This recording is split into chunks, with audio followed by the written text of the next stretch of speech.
আসসালামু আলাইকুম। ছুটির দিনে নাকি স্পেশাল নাস্তা না হলে সন্ধ্যাটাই জমে না। আচ্ছা বলুন তো, এই স্পেশাল নাস্তা বানাতে গিয়ে আমাকে তো কত কাজ করতে হলো। তাহলে আমি এই দিনটাকে কেন ছুটির দিন মানব? আমি তো মোটেই ছুটির দিন মানি না। এই দিনটা হলো সবচেয়ে বেশি কাজ করার দিন। এই নাস্তাগুলো বানানোর জন্য প্রথমেই আমি কিছু সিদ্ধ ডিম ছিলে নিয়েছি। আমি বলতে আমরা মা মেয়ে ২ জন মিলে এই ডিমগুলোকে একদম ছিলে পরিষ্কার করে নিচ্ছি। তো আমি ডিম ছিলতে নিলেই সে চলে আসে, সে ডিম ছুলাবে এজন্য। তো ডিমগুলো ছুলানো হয়ে গেলে এখানে আমি সিদ্ধ আলুগুলোকেও খোসা ছাড়িয়ে নিচ্ছি। তো আজকের নাস্তার মেইন উপাদান হচ্ছে ডিম আর আলু। তো এখন এগুলোকে আমি একটা গ্রেটারের সাহায্যে খুব সুন্দরভাবে গ্রেট করে নিব।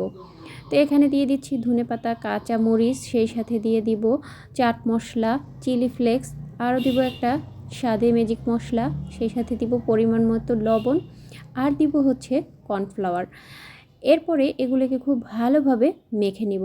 আর মাখা হয়ে গেলে এখানে আমি একটু সরিষার তেল দিয়ে দিচ্ছি, যাতে ভিতর থেকে একটু সরিষার তেলের ফ্লেভার আসে। এবার আর কিছুই না, এগুলোকে গোল গোল করে শেপ দিয়ে বানিয়ে নিব। তো আপনারা আপনাদের পছন্দ মতো লম্বা, গোল, যে কোনো শেপের এগুলোকে বানিয়ে নিতে পারেন। তো আমার সবগুলো বানানো হয়ে গিয়েছে।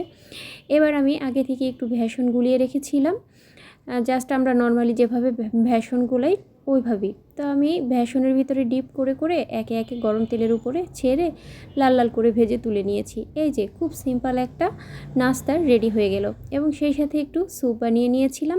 ব্যাস, এই তো হয়ে গেল ছুটির দিনের মজাদার স্ন্যাক্স। ভিডিওটি দেখার জন্য ধন্যবাদ। ভালো থাকবেন সবাই। আল্লাহ হাফেজ।